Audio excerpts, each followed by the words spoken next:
Hola chicos, ¿cómo están? Muchísimas gracias por la invitación. Mi nombre es Daniel Urbano, soy neurocirujano egresado de la Universidad de los Andes en el Hospital Central de San Cristóbal, donde actualmente trabajo.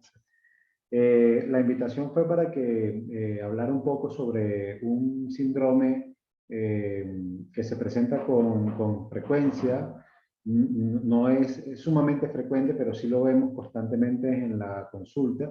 Y pues es un síndrome que debe ser conocido y realmente evaluado para poder diagnosticarlo, porque si no lo pensamos, pues jamás lo vamos a diagnosticar y realmente es un síndrome que podemos revertir. Entonces, vamos a hablar un poco sobre lo que se conoce como el síndrome de Hawking-Adams o hidrocefalia normotensiva del adulto. Vamos a compartir la presentación para que tengan visualización de lo que vamos a hablar.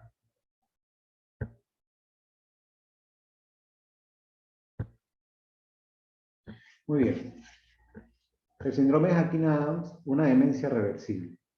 Fíjense que hago este título porque existen muchos tipos de demencia, pero de las reversibles, pues el síndrome de Hawking-Adams es como la que más vamos a observar en la consulta.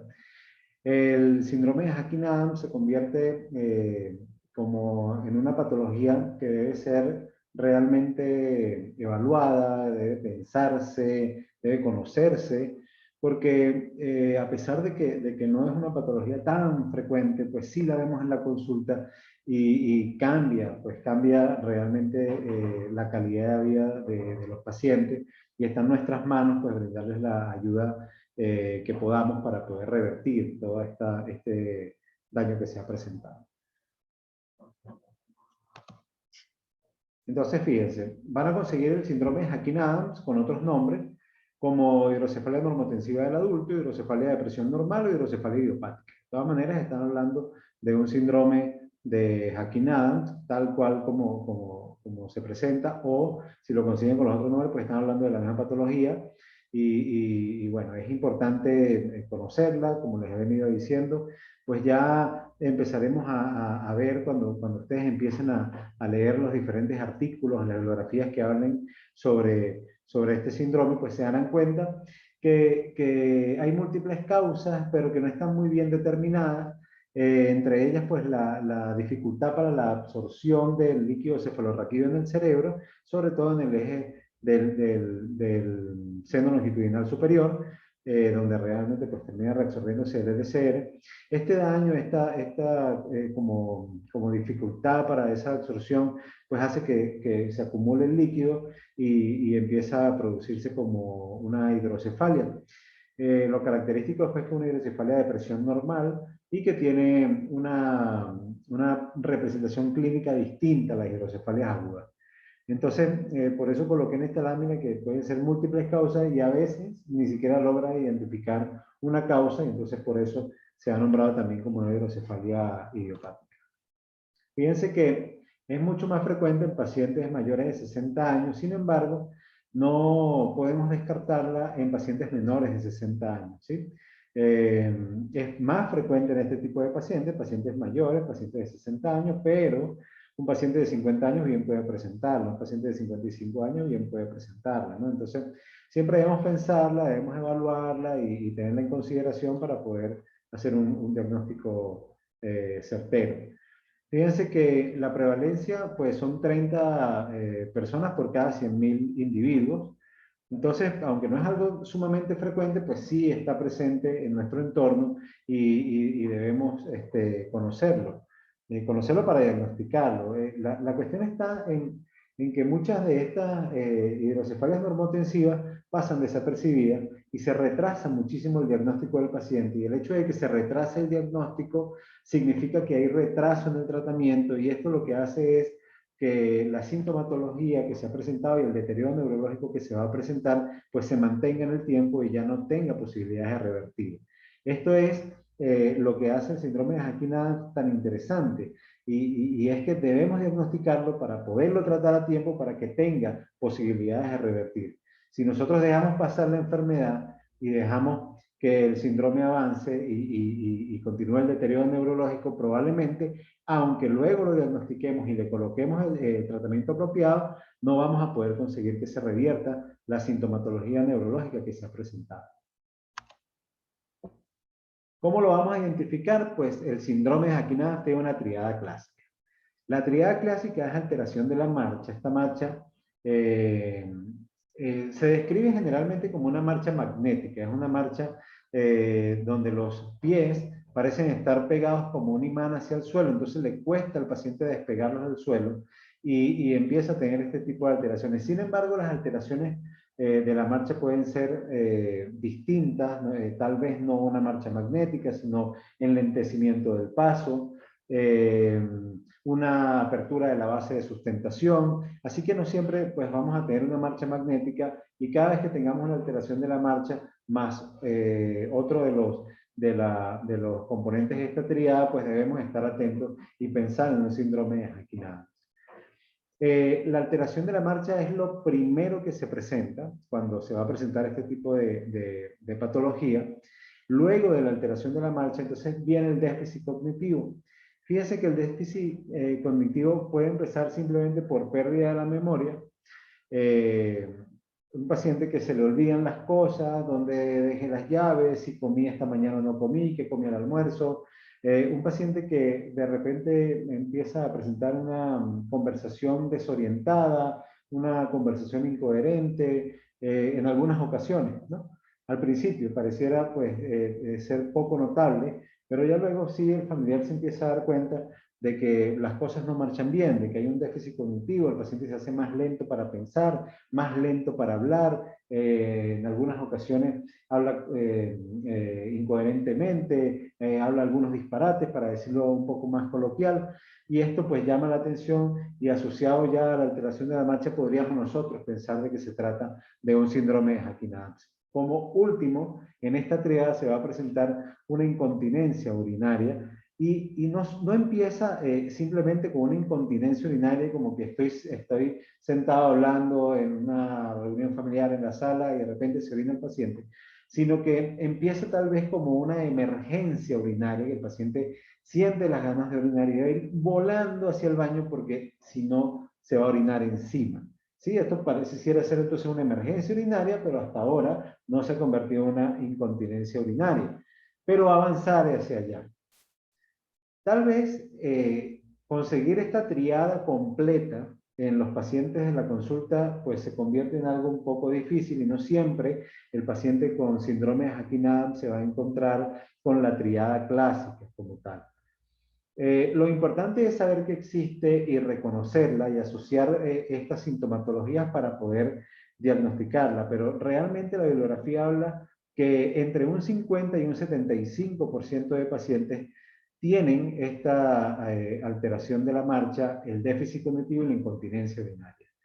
Y tal vez un 95% de los pacientes que diagnosticamos con Hakim-Adams van a presentar solamente dos de estos componentes de la triada clásica. Entonces, conocerlo es importante y saber que se pueden presentar los tres, pues también es importante, pero es mucho más importante saber que no siempre vienen los tres asociados y que tal vez con dos componentes de esto ya podemos empezar a hablar de un síndrome de Hakim-Adams.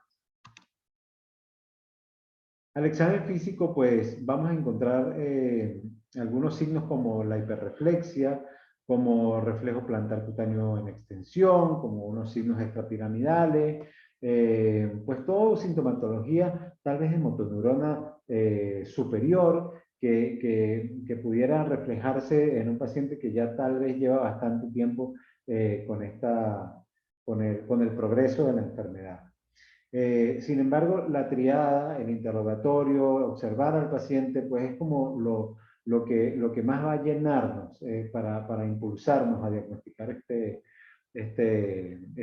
esta patología. Fíjense que para realizar el diagnóstico debemos tener por lo menos más de un síntoma de la triada que nombramos anteriormente. Y ya luego hay unas técnicas para poder tal vez comprobar de que en realidad se trata de un síndrome de Hankin-Adams. ¿Cuál es el problema? Que el síndrome de Hankin-Adams se parece mucho a las demencias que se presentan por deterioro del sistema nervioso, por ejemplo, las demencias vasculares. El paciente va a presentar pérdida de la memoria, que también la presentan todas las demás demencias, incluso el Alzheimer, que es una de las demencias más frecuentes que se presenta en nuestra población y también es en pacientes mayores de 60 años, así que podríamos confundirlo. Entonces, perdón, un paciente con pérdida de la memoria, pues a nosotros debería llamarnos la atención, pero sin embargo debemos asociarlo a otros componentes de esta triada. Entonces, claro, la técnica que podemos realizar para comprobarlo nos va a ayudar, nos va a impulsar a poder diagnosticarlo sin miedo, ¿sí? Porque, pues como se parece tanto a otras demencias, tal vez nos da miedo pensar en que sea un síndrome de Hankin-Adams y tener que tratarlo porque el tratamiento es netamente quirúrgico. En cambio, el resto de las otras demencias que nombré anteriormente, la vascular, el Alzheimer, pues no van a tener un tratamiento quirúrgico, es un tratamiento médico, pero tal vez podría darnos miedo decirle al paciente, mira, realmente tienes un síndrome de Hankin-Adams, debemos hacer esto, esto y esto, para tratarlo, hay que operarte, etcétera, y si ese no es el diagnóstico, entonces no vamos a cambiar la sintomatología del paciente y nos vamos a equivocar. Entonces, ok, hay algunas técnicas que podemos hacer, son técnicas invasivas, donde hacemos una punción lumbar y podemos medir la presión de LCR con la presión de apertura y debe darlo entre rangos normales porque es una hidrocefalia normotensiva, es decir, algunas hidrografías lo colocan entre 5 y 16 milímetros de mercurio, para que tenga pues un rango normal. Eh, Obviamente nos vamos a basar en los signos imagenológicos que ya los vamos a ver a continuación. Y lo más importante es que si pensamos que fue un Hankin-Adams y hacemos una punción lumbar y obtenemos valores normales, entonces drenamos LCR como para descomprimir el cerebro, las cavidades de los ventrículos, la descomprimimos y si obtenemos una buena respuesta, una recuperación del paciente, entonces para nosotros eso es significativo de que realmente estamos ante un síndrome de Hankin-Adams o una hidrocefalia normotensiva y ya no hay nada más que pensar sino colocarle el tratamiento adecuado, que es un tratamiento quirúrgico que vamos a ver ya a continuación. Entonces, bueno, fíjense, ¿qué es lo importante? Podemos hacer una tomografía de cráneo o podemos hacer una resonancia magnética, de acuerdo a lo que el médico esté buscando al momento. Una resonancia magnética es súper apropiada para una hidrocefalia normotensiva porque podemos observar algunas cosas que no vamos a poder observar en la tomografía. Sin embargo, con una tomografía también podríamos acercarnos mucho a la representación imagenológica que necesitamos. Entonces, fíjense. Vamos a ver si hay una flecha. Ok, aquí está. ¿Qué es lo que vemos? Vemos una dilatación de los ventrículos laterales. Hay una dilatación de los ventrículos laterales. Para esto, pues, tenemos que medir en un corte coronal el índice de Evans. Y el índice de Evans, pues, generalmente después de dar 0.3, ya nosotros podemos hablar de hidrocefalia. Algunas hidrografías hablan de 0.32. Pues el síndrome de Hankin-Adams también lo representa de la misma manera. Un paciente mayor de 0.3, pues podemos sospechar de que se trata de una hidrocefalia, cualquiera que sea. En este caso estamos hablando de hidrocefalia normotensiva.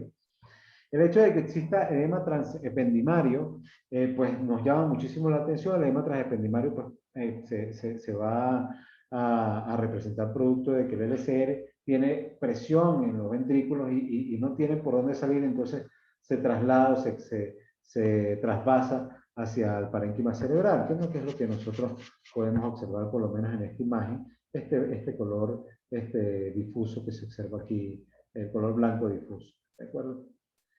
¿Qué es importante? Que tenemos una dilatación ventricular, pero hay otras causas de dilatación ventricular.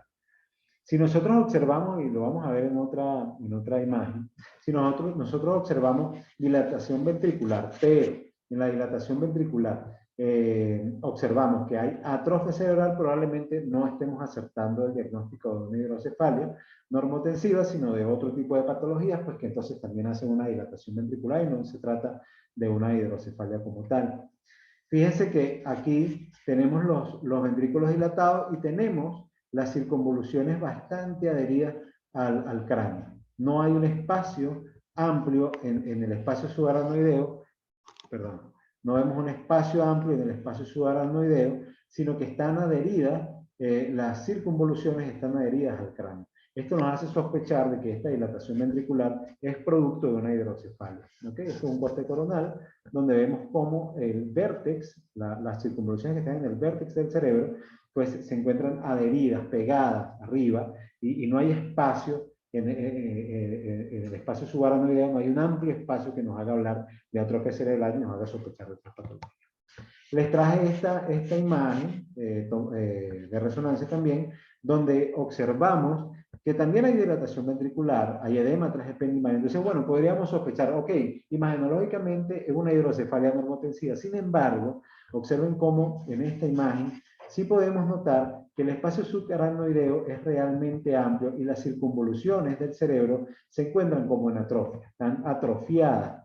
Entonces, ya aquí podríamos, fíjate, este corte coronal, donde no es nada parecido al anterior. Aquí están las circunvoluciones y rodeados de muchísimo espacio que está lleno de LCR, donde podemos entonces concluir de que hay atrofia cerebral. Voy a colocar la anterior nuevamente, y entonces fíjense cómo el vértex, el parénquima cerebral está pegado al vértex, hay poco espacio subaracnoideo, y en este corte axial podemos observar lo mismo, bastantes circunvoluciones, poco espacio subaracnoideo con LCR, y en esta vemos entonces como si hay bastante espacio subaracnoideo y hay circunvoluciones atrofiadas. Esto es típico de la enfermedad de Alzheimer. No se trata de una hidrocefalia normotensiva, y fíjense que tenemos entonces también dilatación de los ventrículos y edema transependimarios. Así que la información imagenológica hay que analizarla bien y mirar todos los detalles para poder llegar realmente a un diagnóstico apropiado y no equivocarnos con el mismo. Aquí les estoy trayendo también unos cortes axiales de una resonancia magnética donde vamos a observar la dilatación ventricular. Esto es una amplia dilatación ventricular. Aquí también podríamos sacar un índice de Evans, que seguramente va a dar mayor a 0,30. Esto es una hidrocefalia normotensiva. Y vemos estas imágenes difusas, hiperintensas, que nos hacen pensar en edema transependimario, y el edema transependimario, pues entonces nos hace pensar de que hay aumento de la presión dentro de estas cavidades, y entonces tiene que extravasarse el líquido aceptado.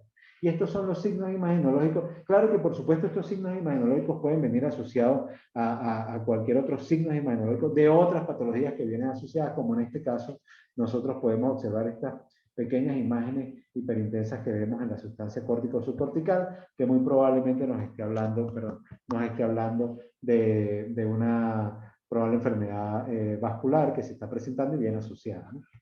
Entonces, bueno, ya una vez comprendida lo que es la tríada de Hakim-Adam, cómo se va a presentar, en qué edades se va a presentar y los signos imagenológicos que podemos observar, ya podemos tener una idea más o menos de cómo diagnosticar una hidrocefalia normotensiva, y entonces empezar a pensarlo para poder revertir toda la sintomatología que se ha descrito anteriormente. Porque fíjense que cambia la calidad de vida del paciente, un paciente que ya no puede caminar solo porque siente inseguridad, porque sus pasos no son firmes, un paciente que se orina o tiene emergencia urinaria y no puede estar en una reunión, no puede estar en un sitio tranquilo porque se va a orinar, un paciente que empieza a perder memoria, que empieza a desorientarse, a hablar incoherencia, a ser más lento para el pensamiento, hablar un poco más lento, pues empiezan a perder la calidad de vida,